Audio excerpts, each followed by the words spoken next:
একটা প্রবাসী হাসলেই ভেবো না তে প্রবাসে সুখে আছে। কেউ না কেউ এই প্রবাসী মাটিতে কোনো না কোনো সমস্যার ভিতরেই আছে। কেউ প্রবাসী মাটিতে সুখ নেই। প্রবাসী মাটিতে সুখ বলতে কিচ্ছু নাই। সবাই জানে প্রবাসী মাটিতে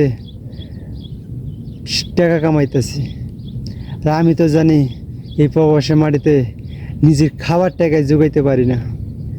টাকা বাড়িতে দেবো কই, নিজে খামো কোন থেকে? 600 টাকা স্যালারি, খামো না বাড়িতে দেবো? এমনও প্রবাসী আছে আমার মতো, এই যে বোতল পেপসি এগুলি টুকায় মুকায়া বেচা কোনো মতো খাবার টাকাটা যোগায়। এটি হলো প্রবাস। প্রবাসীদের এই একটা কষ্ট, দালালে চক্করে পইরা 600 টাকা বেতনে আইসা এই যে টুকাই ঘর, বাংলাদেশে টুকাই ঘরের মতো বোতল টোকান লাগে।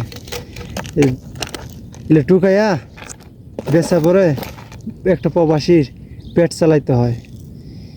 এটি হলো প্রবাস।